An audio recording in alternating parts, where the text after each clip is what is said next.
Is a big welcome to everybody for joining us on this Trans Day of Visibility 2022. So Trans Day of Visibility is one of two dates that we observe in the calendar for the trans community in the year. So the first date that came up was the one in November, which is called Trans Day of Remembrance, which is where we remember those people who've been lost to violence or to their own hand through the year. And about 10 years ago, a member of our community said, isn't it a shame that the only day that we celebrate the trans community or commemorate the trans community is when we've lost our members? So the concept of Trans Day of Visibility was born. So 31st of March every year is Trans Day of Visibility. And it's a day where we are visible. We as a community demonstrate our value, demonstrate our place in society. And this year has been a bit of an interesting one within the trans community. So lots of people in the trans community have said we're too visible at the moment, and we're visible for all the wrong reasons at the moment. So, you know, those of you who I speak to on a regular basis know the situation for trans folk in the world at the moment, but most particularly in the UK and the US, where we are the culture war point of reference at the moment. In the last few weeks in the UK Parliament, for example, we've been denigrated by the UK Prime Minister, amongst others, even in the face of one of his own MPs coming out as trans. That MP came from a meeting the previous evening where the Prime Minister was making jokes and being offensive at the expense of the trans community. So some people are saying, well, you know, it's actually quite tiring being visible, and it is tiring being visible, but I think it's essential. So I've got a great panel with us today, and I'm really grateful to have them join us. And it's a panel you may have noticed of, as far as we know, not trans people, but it is a panel composed of people who work with trans people within the electrocomponents group, either in a line management capacity or in a management capacity, or as a colleague. And I'm really delighted we've also got Matt Kolsrud joining us today. Now, I can't remember if I agreed to call you Papa Trans or Trans Dad. What did we settle on in the end? I like Papa Trans. I think we kind of left it open, you know, and if there's other suggestions, that might be fun as well, but I'm good with whatever. Well, I'm going with Papa Trans. So Matt is the fantastic father of a trans son, who we've met many times on Spectrum calls. So Matt works in our allied business, and I think one of the things we're going to be talking about today, there we are, Papa Bear. Yeah, you're definitely Papa Trans. That's it. You're stuck with that now. But we'll also be talking about how important it is for trans people to be visible within businesses, really to give some hope to young people who come out and maybe considering what's their future, where do they get to work. So what I'm going to do, just to kick us off, I'm just going to go on a bit of a round of introductions, and what I'd like each of you to do, and I'll call you out as you appear on my screen. I'd just like you to introduce yourself, please. Let us know where you work, and can you tell us what was your prior engagement and knowledge of the trans community before you came to work at RS and started to work with a trans person? So I'm going to start with Christian. Christian Horn. Yeah, thanks, and thanks for having me, Emily. Really delighted. So Christian Horn, I'm actually Emily's line manager, which normally I wouldn't be highlighting, but given that, you know, this is partly why I'm here. So I lead the PNSM central teams. I'm lived in the Netherlands. I've been living there for 17 years, which I guess from a trans perspective probably might be relevant for our conversation. I'm German originally, have been with the business for a year now. And actually, my first trans experience was in the work. Well, trans experience is a big word. My first contact with the trans community was at the workplace, because I worked for a US company, which in hindsight probably was very inclusive, which I didn't realize at the time, because I was working as a product manager in the German business, and there was a colleague that had a North African descent, so I think, you know, Moroccan. So I couldn't quite compute whether their surname was male or female, and you know, it was hard to. So at some point I asked our HR leader, and those that know me know I'm terribly curious, and said, by the way, is that a he or she? And she said, well, actually it's a she on the way to being a he. And that was very normal. That was probably 95. And then the next time I met him was actually in the men's room, standing next to him, peeing in the urinal. And I actually said, and you know, I have a very loose mouth, which I'm trying to tame. I said, that must feel great, doesn't it? And he was laughing, you know. And you know, I was so full of admiration, because certainly those days a warehouse environment was rather male. He was a North African person, which in my simple mind made me think, by definition, you know, that the North Africans would be transphobic, which, by the way, I learned in the meantime is not necessarily the case. You know, and you know, he decided to come out and transition, you know, and go through the. So when I, you know, obviously by the time I met him in the men's room, you know, he had undergone the, you know, the surgery. And in hindsight, you know, I just realized how inclusive environment it was, because it was just a non-issue, you know, it was a non-issue in the business, you know. So that was my first exposure. You're on mute, Emily. Thank you, Christian. Just a very quick cultural point there. Don't talk to other men in the gents in the UK. It's very much frowned on. I know. That's why I said yeah. Never strike up conversation at the urinal. I know a lot of people try to concentrate to actually get the job done. You know. Yeah, absolutely. Just sharing cultural thoughts. Some of us are uniquely privileged to have been experiencing both environments. Yeah. Well, indeed, and I know which one I prefer. Helen, over to you, Helen Donoghue. Hi, apologies. Hi, I'm Helen Donoghue. I am a business change manager and I work in product supply management in RS, and Emily is my line manager. So my exposure to the trans community has very much started when I came into Emily's team. My ethos around society was that, you know, I'm quite an optimistic person, that, you know, things are there's no prejudice or discrimination towards people because of their race, sexual orientation or gender, but actually through discussions and conversations that I've had with Emily, and actually going through the journey with her, I realised that actually that's not necessarily the case. And actually, I look at it from a parental point of view, and also from a personal point of view, that, you know, we teach our children to treat each other with respect and learn right from wrong, but actually we don't do this as a society today. So it's been a learning journey as I've come into Emily's team.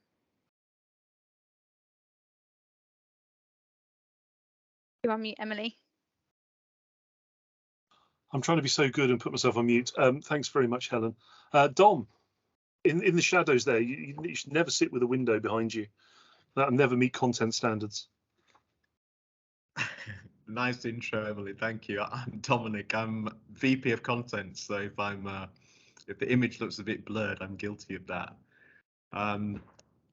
Yeah, I had no knowledge of the trans community before coming to RS, and I remember we had a workshop that Rachel and Emma ran back in 2020, and it was really fascinating.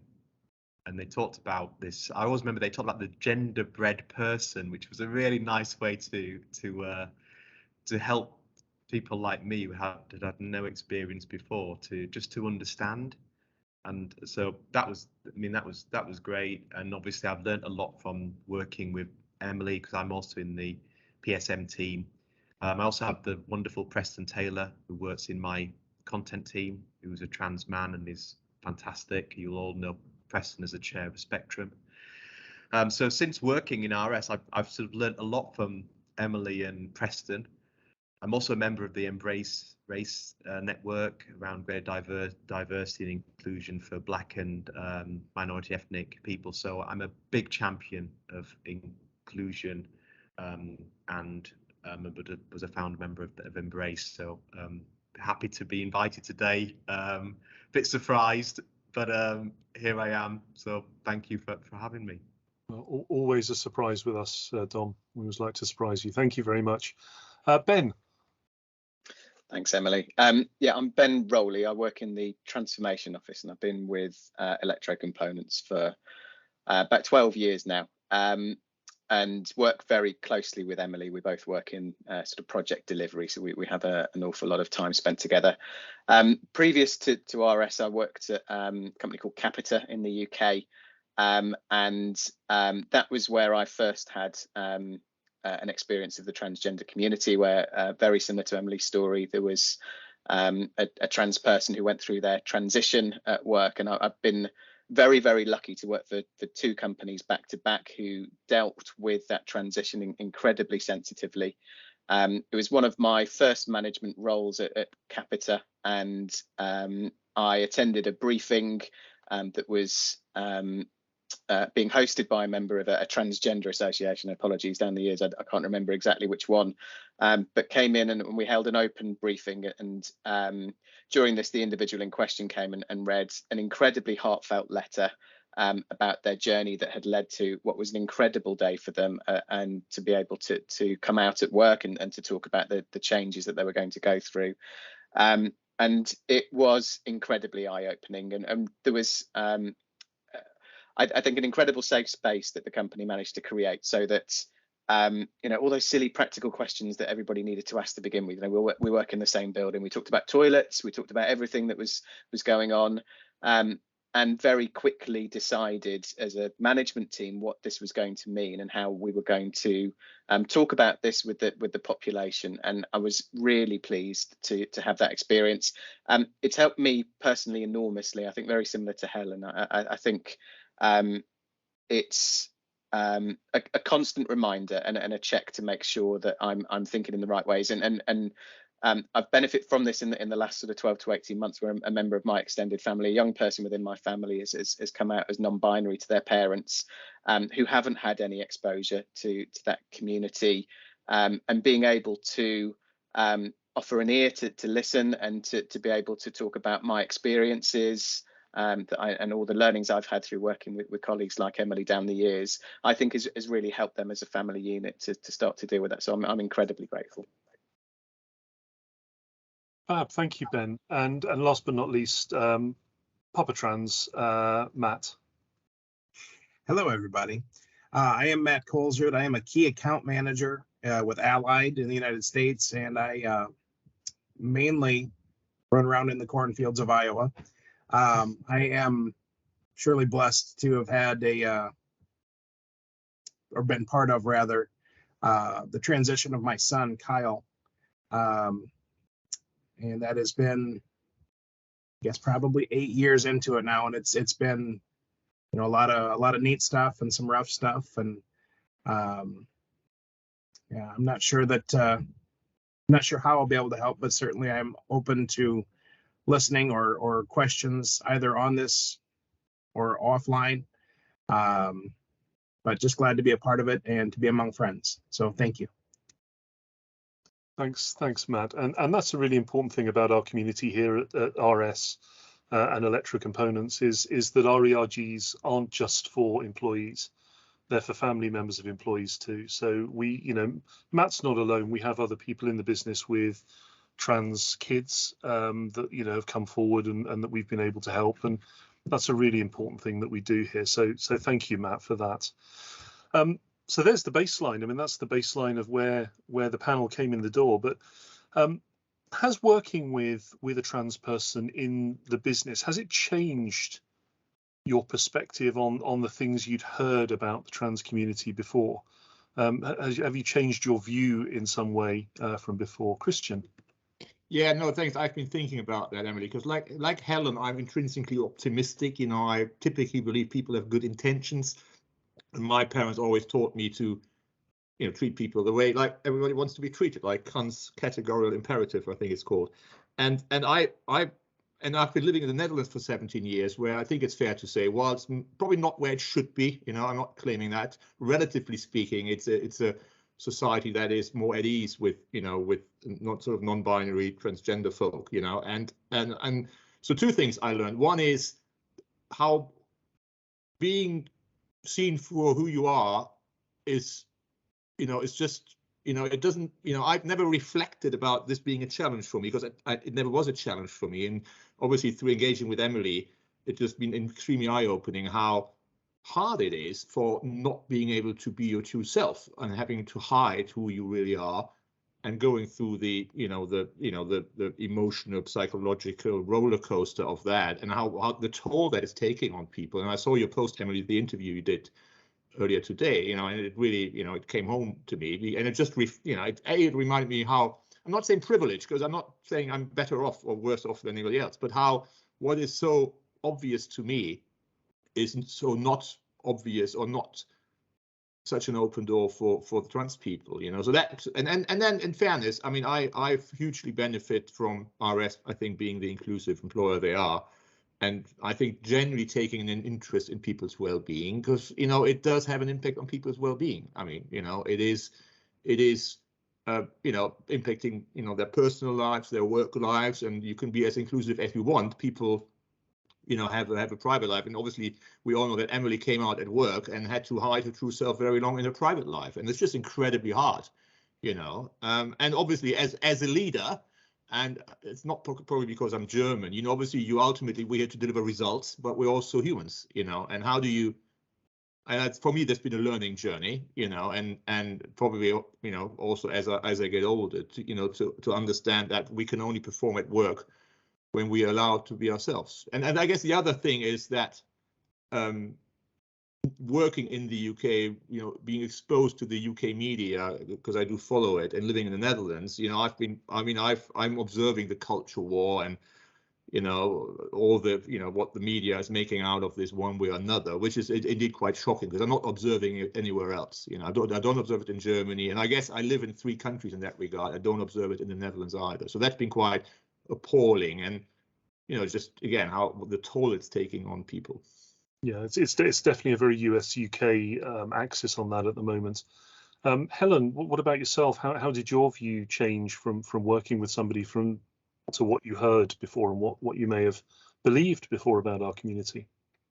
I think for me, it's really resonating the fact that equality isn't something that's defined as a principle within people's mindsets, because we should all be equal regardless of what gender status that we have. And actually, it's just really made me challenge people's mindsets and views around how we perceive people, and what is right, and what is being able to be said as a joke, or as a snidey comment, because actually the impact is quite damaging, and what can be perceived as a joke and perceived as banter is not necessarily true. So it's really kind of challenging and questioning people around what their agendas are, and actually saying everyone should be treated equal. We are a diverse society, and actually respect that, not just sit back and question, challenge why someone is doing certain things, or yeah. So I'll stop there. That's a really interesting point, Helen, around the sort of jokes and banter, and quite often people won't realize the impact of that, because it is the death by 1,000 cuts. That won't be the only thing in that particular day that person has had to deal with, and it is the cumulative nature of those things. So that's a really good shout out. Dom, how about you? What sort of changes have gone on in your head since you started working with Preston and myself? Yeah, I didn't come with any preconceptions. So I've learned a whole lot, but coming from being a mixed race guy myself, being from a diverse community, coming up through working in corporate institutions which are largely white, largely male, being the only person of color in the room for many years of my career, I understand the microaggressions that you put up with, that you tolerate, you get used to. I kind of, so the empathy, when Emily, you've been so open on your journey and sharing that's been fantastic, and again, I've learned a whole lot. So I get it, I empathize with that, because I understand it coming from a diverse community, and I'm, I want to be a good ally, and I want to learn how to be a good ally to that.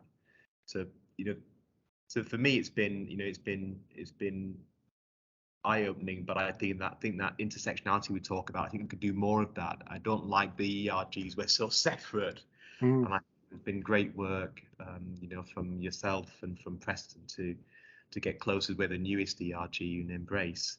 But I think we can do even more around that, because I think there's a lot of similarities around some of the challenges that diverse communities have gone through, and we can share some of those experiences and benefit from it. No, I mean that's definitely something I want to revisit in this chat, Dom. So thank you for that. Ben, did you have any of your sort of preconceptions challenged, working with your former business and working here? Yeah, absolutely. And I think the main point is very, very similar to the way Christian described it, is that from privilege is the word that gets used, but from that white male perspective, it's very easy to maybe ignore, but definitely don't see those microaggressions, that discrimination. And I think in every example that I've had contact with the trans community, it's very clear that that's people's everyday experience. And I've gone through large periods of my life where that hasn't applied to me or my family, and that struggle on a daily basis is people's everyday reality, is shocking in this day and age, quite frankly. And I don't think we talk about it enough. I think Dom's right. I think there are lots of similarities between whatever reason that causes it, but the fact that in this day and age, in our enlightened culture, that still happens on a daily basis for people is shocking. Yeah, thank you. And Matt, I guess slightly different perspective for you. So in the sort of 8 years since Kyle started his journey, what was that from your perspective? Was that a real challenge to any preconceptions or pre-held ideas you had? I guess I would have to say that Ben hit it pretty much on the head for me, at least up until Kyle came out as being transgender. Of course, then the Papa Bear, if you will, in a person kind of starts to come out maybe a little bit more, and then is more offended, is more attentive to the comments and the jokes. A lot of times, if people know me, I'm not any kind of shy about Kyle being trans. They know that that's the case, and if something kind of starts to come out as a joke, I usually can just shoot them a look and they'll stop it right there. I think that's right. I mean, the parental instinct. I think Matt's frozen out, but the parental instinct definitely kicks in hard. It's interesting. Sure, and I can see where. No, sorry, struggling with my. You're back with us, Matt. Okay, we'll come back to Matt, and Christian, you've popped your hand up. Yeah, one of the things that really sort of hit home with me, Emily, when you talked about, because obviously I only know Emily as Emily, right? And Emily is Emily, and I met her after she came out. But you talked about the fact that you felt that people treat you differently in the workspace, as in display more of the typical male behaviors of sort of towards women, which is interesting, because. And that really made me think, as well. And I think the other piece which I reflected on is the banter, And if you were to talk to people that knew me when I was young, I was probably the worst in terms of making what were intended to be light-hearted jokes, but probably offended people quite a bit, And just yesterday I made the mistake again, because it's a completely different spectrum. I met Claire Underwood, our new company secretary, and I obviously couldn't resist talking about House of Cards, and I realized how stupid I am, because how often will she have heard that? God bless her, and she was taking it with a smile, but I immediately apologized, because I said, look, sorry for this, because I know you hear this all the bloody time, this joke. And whilst it's something completely different, and I don't want to compare it, it did make me think about what is intended to be. And then sometimes, Dom, I still probably get it wrong with you, like, making fun about you Barbadians being easy to dress white, because that's what you do on Barbados. And so I'm sometimes not entirely sure whether I cross the line or not, and I could just invite people to tell me when they feel offended, But it certainly made me think more. Thank you. It's really interesting. In a couple of your answers, we've talked about privilege, and we've kind of brushed it to one side. I want to just do a very quick exercise with everyone on the call. So I'm going to give you 6 cards. You've got 6 cards in your hand. This is my magic trick. Okay, and what I want you just to do is to count off the cards you have to put back on the pile, back on the deck, and tell me in the chat how many cards you've got left. So your first card, if you are not white, put the card back in the deck. Second card, if you are not a cisgender man, so assigned male at birth, born male, put the card back in the deck. Sorry, can you say that again? If Yeah, I have so 6 cards, you've got 6 cards. So if you are not white, put your card back in the pile. yeah.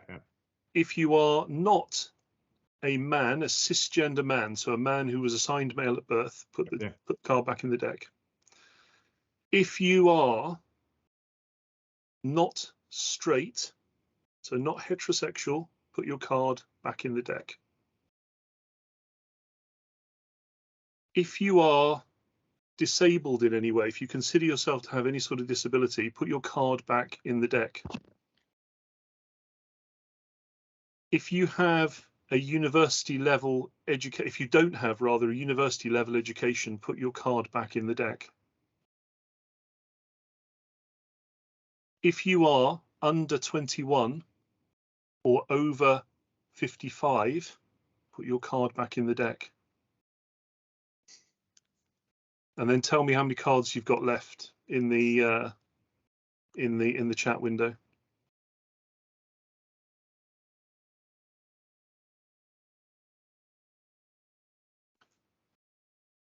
So from that perspective, those are the pillars of privilege, and I use this exercise quite a lot when I come to talk to people. So if you are not a white cisgender male who is straight, who has a university degree, who does not have a disability, and is in that golden era of age now, the upper limit starts to become a bit shakier, depending on where you've got to in your career.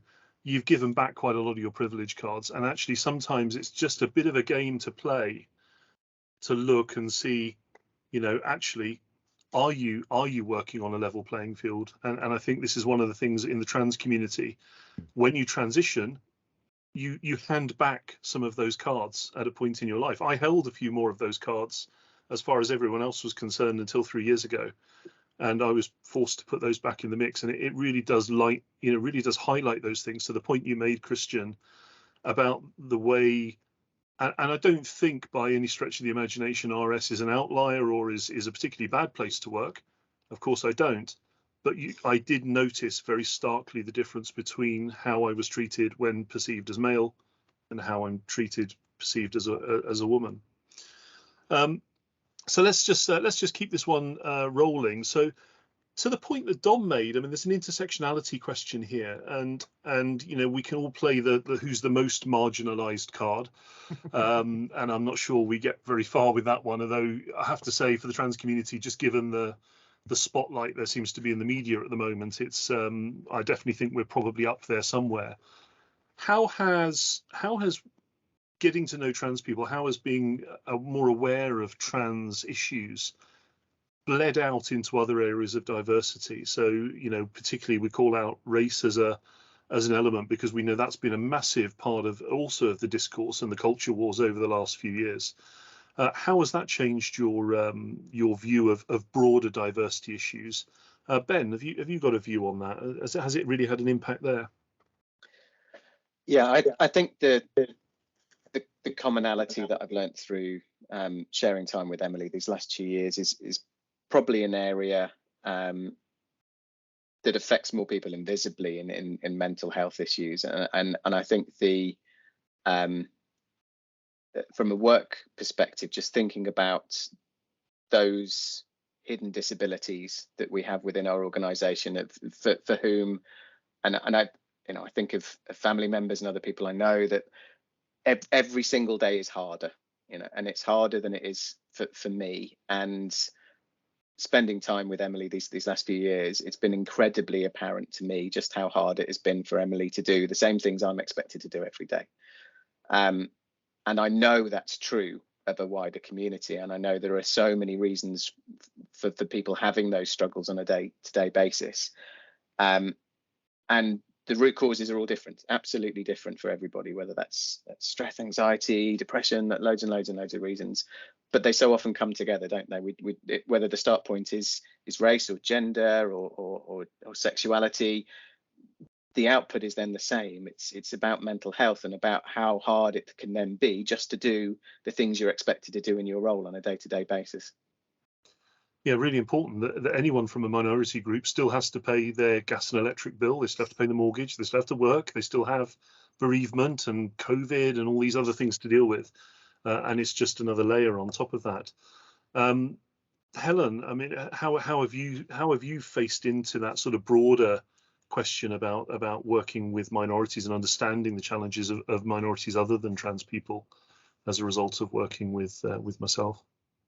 I think it's really resonating the fact that, you know, being a an ally and having that ear and understanding and being respectful in the sense that, you know, everyone is different and everyone has got their own story to tell, and being able to kind of allow those stories to be told and listen and provide support where needed, because, you know, we all have our own sort of baggage in its sense, you know. But some people are have, like Ben's just said, mental health that they don't want to expose or feel not ready or uncomfortable to share. But, you know, we've had lots of conversations around this, Emily, and, you know, we've been, I hope I've been an ally to yourself around, you know, the journey that you're going on from a work perspective and also from a home life perspective. So it is understanding that, you know, everyone has their own journey and that we all need to listen and we all need to learn, because actually that will enable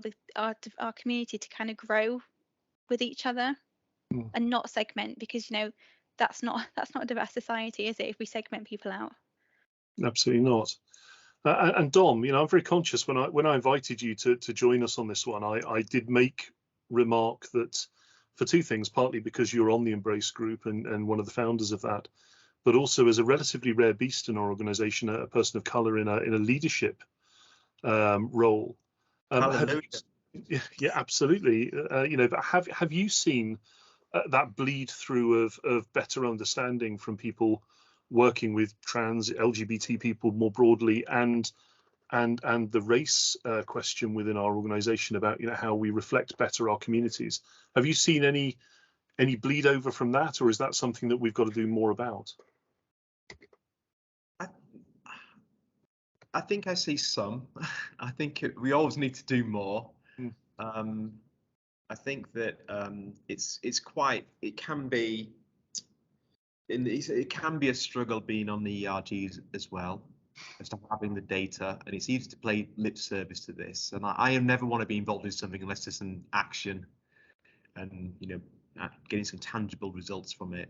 And I guess this is something that, you know, Emily, you've been a, you know, absolute champion of this, of driving, you know, positive action from it. You know, I don't just want to do a few cultural events and people eat some chicken and rice. You know, that's not what we're about.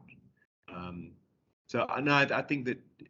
So I do see some change. I am a sort of an optimist. I do want to be more positive. I do want to follow the data. So I am a sort of a piece around. I want to get more data. I want people to go into MySpace, add your ethnicity data, so we can look at pay gaps for gender, ethnicity pay gaps, and all that piece. So please, any of the RS UK people, at least we can have that in the UK, but hopefully go wider. I wanted to have those data. But from a trans community perspective, I think my RAS is more set. I'm hearing more things. I'm much more alert to, you know, listen to the radio coming in this morning around the Qatar World Cup piece or the cyclist who's been excluded. I feel more, whether I'm just more alert to those things and feel it more. So it's opened a window for me to just be much more conscious of those things, where previously it might have been, I'd have had a lens where I was interested in specific things.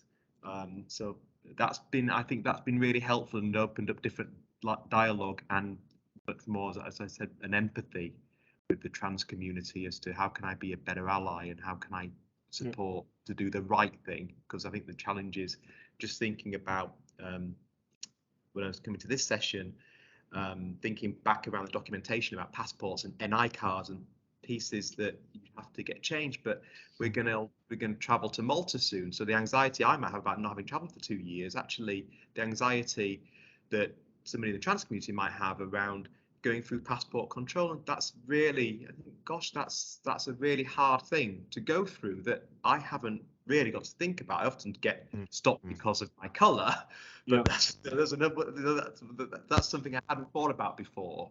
And I think that's one of the commonalities I'm looking for. And you're right, these sessions aren't just a chat or a, we're not just here because we're filling some space because it's a good thing to do. I think there is a challenge to everyone on the call, and I think everyone on the call, by definition of being here, I'd like to think you are trans allies, you are allies of our community. But I do think there is an absolute challenge to think about, you became an ally because you saw an injustice, you saw an element in society that doesn't accept trans people. I think it is incumbent on us all to think that it's not just the trans community, and again, it's I wanted to be really clear with Dom, because tokenism is the worst possible thing. If somebody says, oh, we want you on a panel because you're a woman, we want you on a panel because you're trans or because you're bi, I'd rather be on a panel because I bring something to that. And I think that's why we asked Dom. But I think I'd challenge everyone on the call to think about the other things that are in the news. Men being stopped in the street because they're wearing a coat that is unseasonal. These are the stories which are also there, and I think there's something for all of us really to take away on the intersectional side. So really grateful, Dom, for your insight on that one. I want to keep us moving. I talk about a survey that was done last year, which was pretty shocking. It was a survey of British businesses in which 1 in 3 of the businesses that responded said they would not hire a trans person, and a whacking 57% said that they would take it under serious consideration as to whether or not, and 9% of businesses surveyed thought that trans people had fewer employment rights than their cisgender counterparts. So there is obviously a problem in business, and that's definitely something I've talked about before. I wonder what message you would give, as leaders, as managers, as business people, to those businesses about having those sorts of views. Matt, I mean, I don't know, obviously it's a British survey, but I think you'd probably find similar with fewer legal protections in many parts of the US. What would your advice be, or your thoughts for those companies be? So maybe I have a different spin on it than someone who's not directly related to, or, as closely, I don't know, as much around as trans folks as I am, but people are people. If you're the right person for the job, it shouldn't matter anything that you're trans, that you're a different color, that you're, you have different preferences, that you have a different religion. If you're the right person for the job, I think you should have the job. Yeah, I absolutely agree. Ben, what would your advice be if you were given that platform to talk to those companies? What a good question. I think Matt's absolutely nailed it.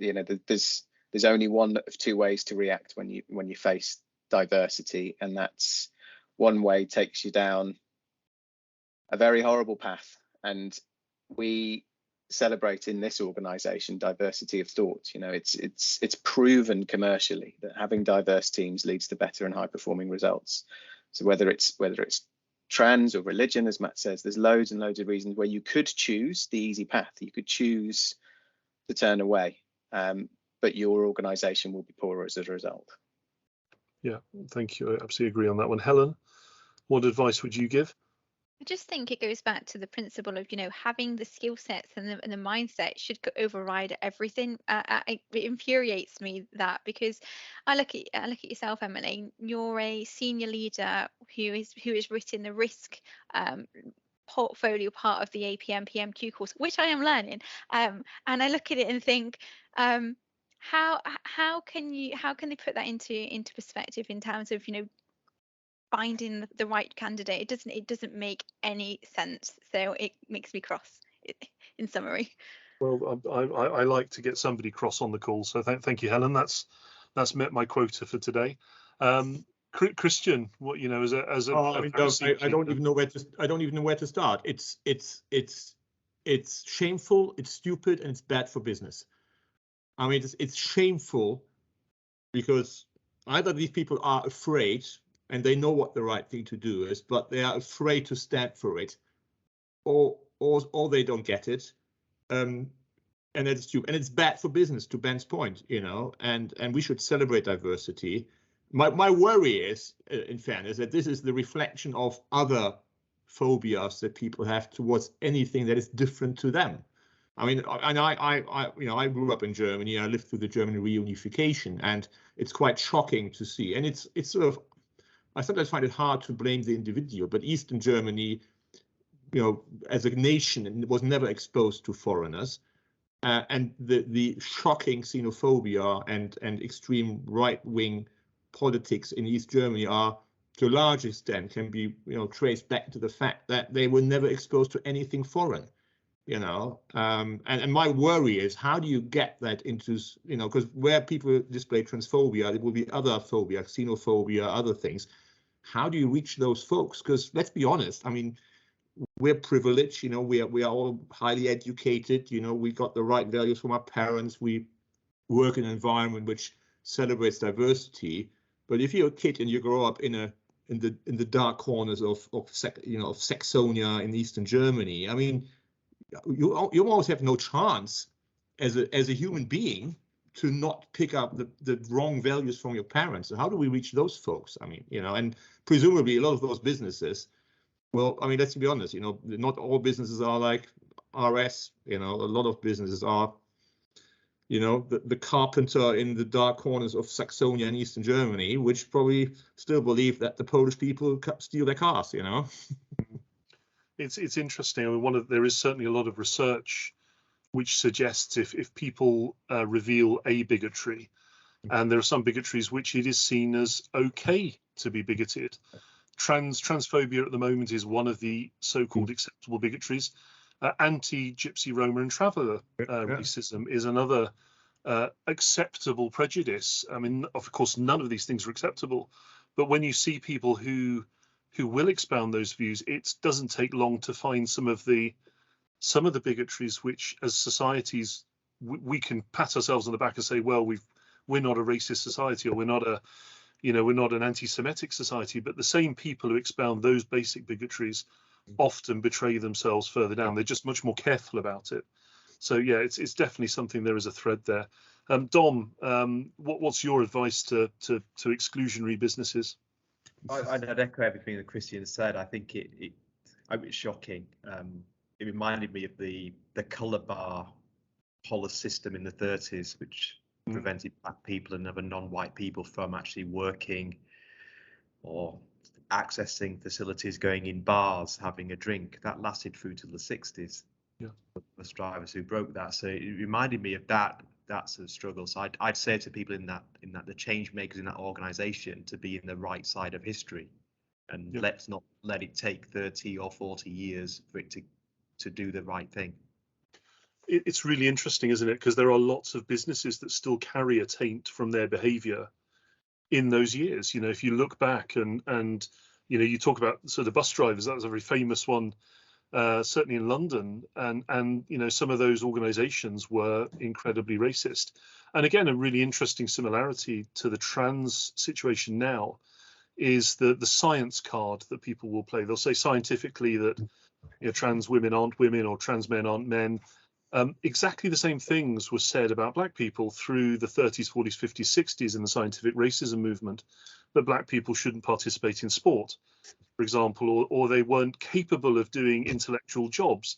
And you'd see the most weird and wonderful you know, research, so-called, that would come out about this, a complete bunk, of course, and you see the same methodology. So absolutely a crossover there, and definitely some lessons to learn.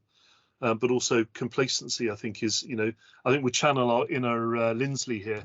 You know, complacency is the enemy in so many ways. and complacency in facing up to bigotries is definitely one of those. Something very specific, just really to go to Matt on this one, and I'd just like to talk about, as the parent of a trans child, and we've talked about making an inclusive business, we've talked about how important it is to be inclusive, and I know for lots of parents of trans children that, you know, there are parents who are just, I'm going to use the word assholes, and they just can't wrap their head around it. They disown their kids, they throw them out, all sorts of awful things we know go on. But for many parents, actually, they are concerned. What does this mean for my child's future? Will they get a job? Will they be able to thrive? Will they be able to have a family, a relationship, all of those things? You know, thinking about what we've talked about today, Matt, how did that play on your mind when Carl came out? Was that one of the considerations about what will his future be moving forward? Absolutely. I mean, it was a large concern, because you worry about your children, you want the best for them, and up until something gives you reason to think otherwise, you believe that they're on a path, some sort of a life journey that you can kind of envision. When I've also discovered with my other son that you don't get to know that anyway, but it was definitely a concern. Is Kyle going to be accepted as a man, as he moves on? So he started, he's 12 or 13 when he started speaking about things, and when we allowed him, rather, we didn't put him on, when we allowed him to start testosterone. And my wife is trained in psychiatry, and so she had a better grasp on some of these things than just the sales guy sitting here. But one of the things that came up in early conversation with her is that there's a just terrible suicide rate for children who are not allowed to be themselves, in general, but especially with, transgender or that sort of thing.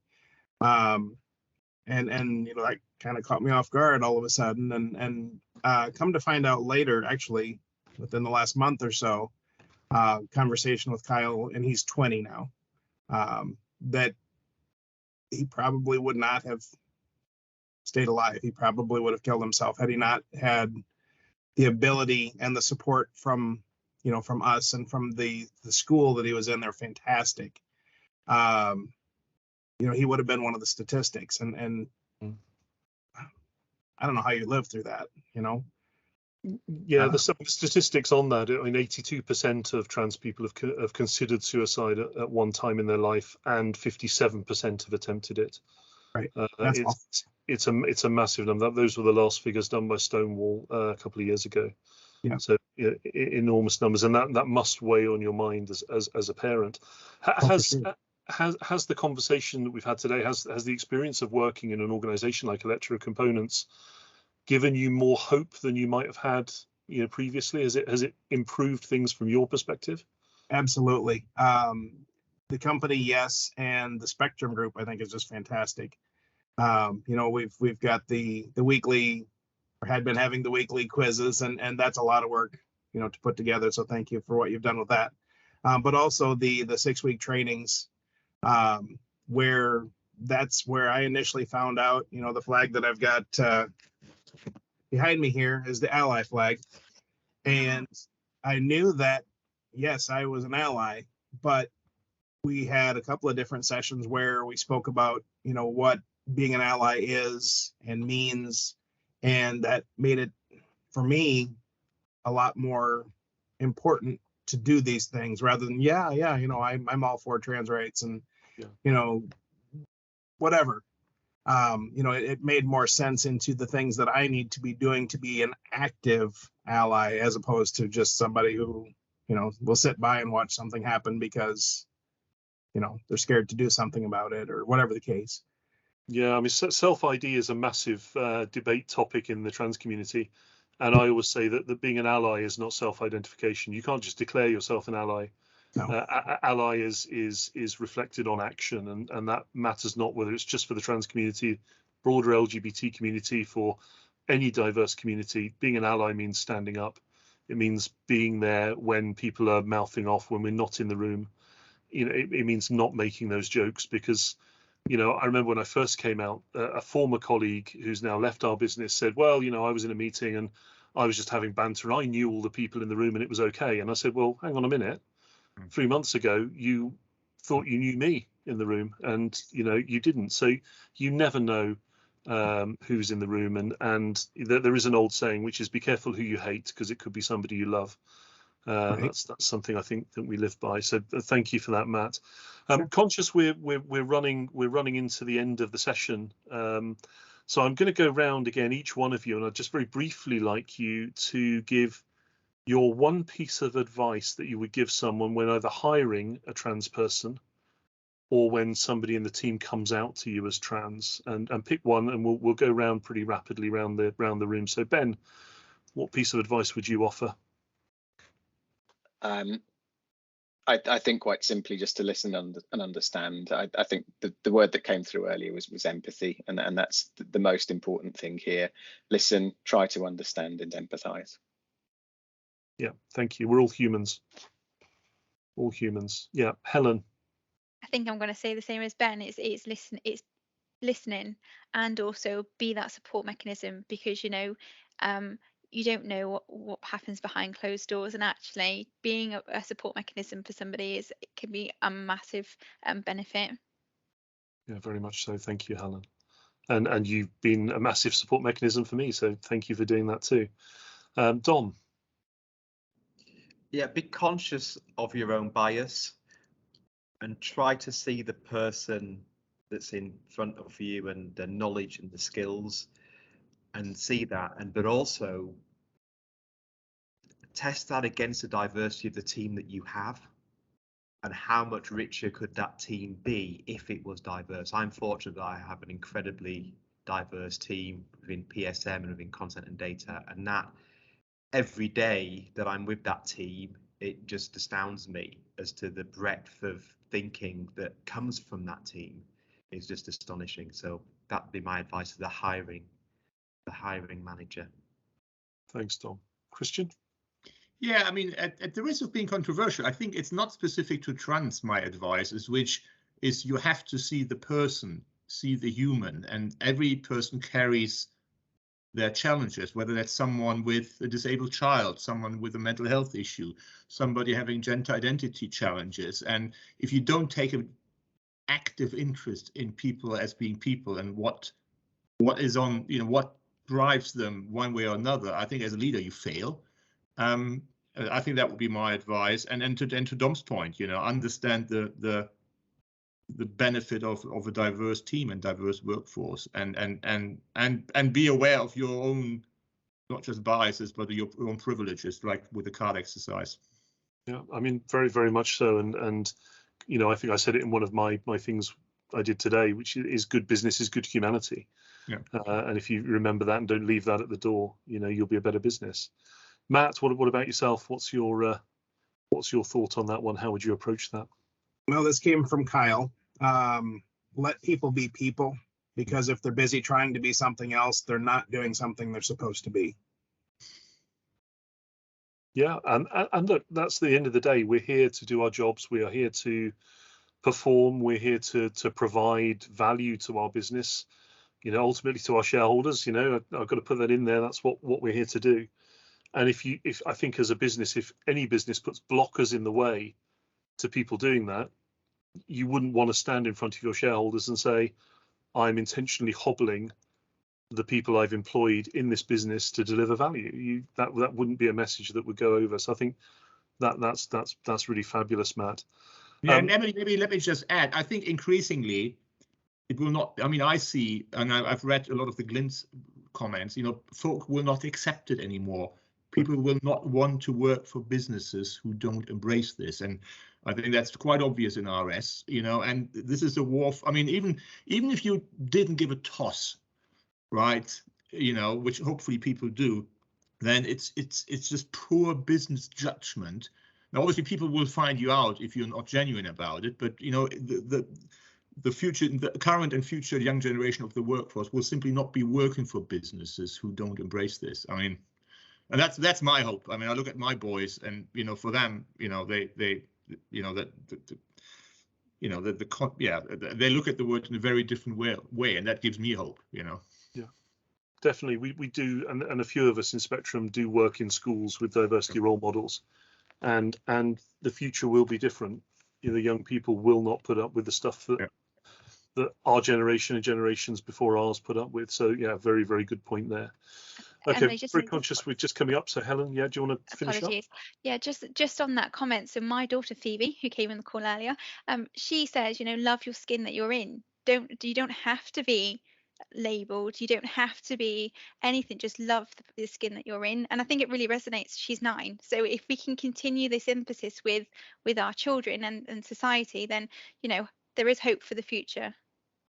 Thank you so much, Helen. I think on that note, and that's a fabulous note for us to finish on, to love the skin you're in. I want to say a big thank you to the panel for joining today, and particularly Christian's all the way in Malta already, so dialing in from. I don't expect you to feel for me. I'm being treated very well here. well, given there's snow falling outside my window at the moment, Christian, I'm not feeling sorry for you at all. But thank you. I've really appreciated you all joining us to celebrate diversity and celebrate Trans Day of Visibility. Thank you to everyone who's joined today to listen in. It means a lot to the trans community to know that we have allies within the business, and we have people who are looking out for the trans community in these times. The big challenge from me, and go back to the point I made earlier with Dom, there's always an action to take away, is be an active ally in every case. So if you're hearing these things, if you're seeing people repeating the things that they're seeing in the press, think to yourself, I know a trans person, I know 2 trans people, I may know more trans people. Do they meet the criteria of what's being said about them in exactly the same way as you will see other conversations in the media and the press where people are demonized? Think about the real people and challenge it, and use us, talk about us, and say, well, hang on a minute, that doesn't match up. But thank you all, everyone. Have a great day tomorrow and a great weekend when you get there. Please go on the Yammer for Spectrum. We have our 6 weekly meetings in the diary, and you're always welcome to come and join and hear what we're up to and learn from that. Also, I would be remiss not to talk about Embrace as well. We've got some great people from Embrace here. So Dom, thanks for being on the panel. I see Isabella's with us. Some fabulous events going on there, and Elevate as well, which is very close to my heart too. But thanks everyone. Have a lovely evening, and I'll speak to you all soon. Thanks, Emily. Thanks, Bye. Thanks, everybody. Thanks, Bye. everyone. Bye. Bye. Take care. Bye.